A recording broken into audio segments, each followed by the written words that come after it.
আসসালামু আলাইকুম। বাংলাদেশের একজন নাগরিক হিসেবে আমার মনে সব সময় একটা প্রশ্নই ঘুরপাক খায়, সেটা হলো যে ইলিশ এই মাছটা উৎপাদন করতে কোনো প্রকার খরচ হয় না। এই মাছটা প্রাকৃতিকভাবেই জন্ম নেয়, প্রাকৃতিকভাবেই বেড়ে ওঠে। বাংলাদেশের নদীগুলোতে, সমুদ্রগুলোতে ঝাঁকে ঝাঁকে ইলিশ ধরা পড়ে। এটা চাষ করতে হয় না, এটা উৎপাদন করতে কোনো খরচ হয় না। প্রাকৃতিকভাবেই এটা আহ, জন্ম নেয় এবং প্রাকৃতিকভাবেই এটা বেড়ে ওঠে। এটার পেছনে কোনো খাদ্য খরচ করতে হয় না, এটা পুকুরে চাষ করতে হয় না, এটা রোগ প্রতিরোধ করার জন্য কোনো ঔষধ দিতে হয় না। তো সব মিলে একদম খরচবিহীন একটা মাছ। কোনো প্রকার খরচ নাই। জেলেরা শুধু নদীতে যায়, সমুদ্রে যায়, ট্রলার বা নৌকায় করে গিয়ে মাছ ধরে আনে, এনে বিক্রি করে। তো এতে করে এক এক কেজি মাছ কিভাবে ১,০০০ টাকা, ১,২০০ টাকা, ১৫০০ টাকা, ২,০০০ টাকা কেজি কিভাবে হয়, এই বিষয়টা আমার মাথায় কোনোভাবেই ঢুকে না। এই প্রশ্নটা আমার মাথায় সব সময় ঘুরপাক খায় যে ইলিশ উৎপাদন করতে কোনো খরচ হয় না, কিন্তু এই ইলিশের দাম এত বেশি কেন? অন্যান্য মাছ উৎপাদন করতে হলে, অন্যান্য মাছ যদি চাষ করতে হয়, সেক্ষেত্রে সর্বপ্রথম যে বিষয়টা আসে, জমিতে পুকুর কাটতে হবে, অথবা জমিতে অন্যের জমিতে পুকুর কেটে নিতে হবে লিজ নিয়ে, অথবা ভাড়া নিয়ে, অথবা পুকুর লিজ নিতে হবে। লিজ নিয়ে মাছ চাষ করতে হবে, সেখানে মাছের পোনা ছাড়তে হবে, সেই পোনা বেড়ে ওঠার জন্য খাবার দিতে হবে নিয়মিত, তারপর রোগ প্রতিরোধ করার জন্য ঔষধ দিতে হবে। তো নানান রকম খরচ আছে। এই খরচ যদি বেশি হয়, উৎপাদন খরচ যদি বেশি হয়, মাছের দাম বেশি হবে, এটা স্বাভাবিক ব্যাপার। উৎপাদন খরচ যদি কম হয়, মাছের দাম কম হবে, এটা স্বাভাবিক ব্যাপার। এটা নিয়ে আমার কোনো কনফিউশন নাই, কোনো প্রশ্ন নাই। কিন্তু ইলিশের ক্ষেত্রে তো এটা প্রযোজ্য না। ইলিশে তো কোনো উৎপাদন খরচ নাই।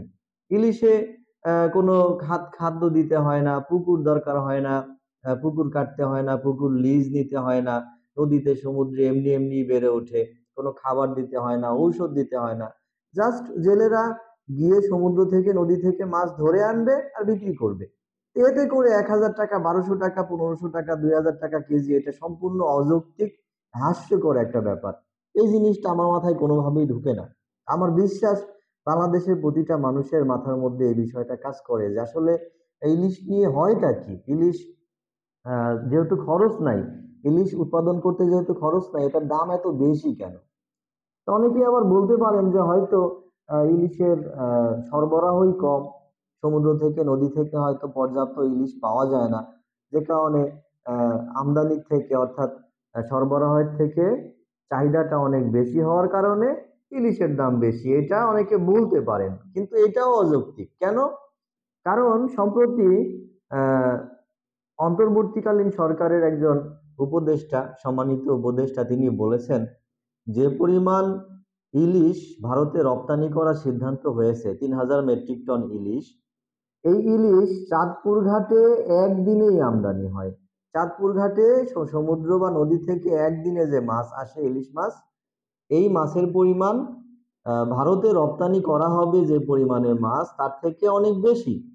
তাহলে একদিনে যদি ৩,০০০ মেট্রিক টন মাছ চাঁদপুর ঘাটে আসে, অন্যান্য ঘাটের কথা বাদই দিলাম, তো তার থেকে বেশি, ৩,০০০ মেট্রিক টনের বেশি মাছ যদি এক ঘাটেই আসে, অন্যান্য ঘাটে যদি আরো আসে, তো সারা বছরে কি পরিমাণ ইলিশ বাজারে সরবরাহ হওয়ার কথা আপনারা একটু চিন্তা করেন।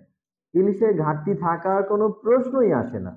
এই বিষয়টা সম্পূর্ণ হাস্যকর একটা যুক্তি যে ইলিশের সরবরাহ কম। ইলিশের সরবরাহ কোনোভাবেই কম না, বরঞ্চ যে পরিমাণ ইলিশ সমুদ্র থেকে, নদী থেকে ধরা হয়ে থাকে, সেই পরিমাণ ইলিশ খাওয়ার মানুষ বাংলাদেশে নাই। এবার বলতে পারেন তাহলে ইলিশগুলো যায় কোথায়? ইলিশের দাম এত বেশি কেন? ইলিশগুলো কি আগুন দিয়ে পুড়িয়ে দেওয়া হয়? ইলিশগুলো কি মাটির নিচে পুঁতে রাখা হয়? নাকি ইলিশগুলোকে নষ্ট করা হয়, না কি? আসলে সমস্যা কোথায়? সমস্যাটা দুই জায়গায়। এক এক নম্বর সমস্যা হচ্ছে, যে পরিমাণ ইলিশ সমুদ্র থেকে, নদী থেকে জেলেরা ধরে নিয়ে আসেন, তার সিংহভাগ অবৈধ পথে পাচার হয়ে যায়, বিদেশে পাচার হয়ে যায়। বৈধ পথে না। বৈধ পথে হলেও তো সরকার রেমিটেন্স পেত, সরকার লাভবান হতো, কিন্তু সেটা হয় না। অবৈধভাবে এটা পাচার হয়ে যায়, যার কারণে কিছু অসাধু ব্যক্তি এখান থেকে লাভবান হয়। দেশের খুব একটা উপকার এখান থেকে আসে না। বৈধ পথে যদি রপ্তানি হতো সেক্ষেত্রেও বাংলাদেশ উপকৃত হতো। বাংলাদেশ এখান থেকে কোনো প্রকার উপকৃত হয় না। বিদেশে যে মাছগুলো চোরাই পথে চলে যায়, এতে করে বাংলাদেশে কৃত্রিম একটা সংকট তৈরি হয়। তারপরেও বিদেশে চোরাই পথে যাওয়ার পরেও যে ইলিশটা থাকে, ইলিশটা আড়তদাররা, ব্যবসায়ীরা, একটা সিন্ডিকেট আছে যারা আহ এই 1 বছর বা 2 বছর পর্যন্ত বরফ দিয়ে সংরক্ষণ করে। যখন বাজারে একটু বেশি চাহিদা দেখে, ঠিক তখন এগুলোকে বাজারে ছাড়ে। আর যখন চাহিদা কম থাকে তখন ছাড়ে না। অর্থাৎ কৃত্রিম ভাবে এরা সারা বছর ইলিশের দামকে অনেক বেশি বানিয়ে রাখে। তো এই বিষয়টাকে, এই দুটা বিষয়কে সরকার যদি একটু জোর দিয়ে দেখেন, গুরুত্ব দিয়ে দেখেন, যে কোনোভাবে যদি চোরাই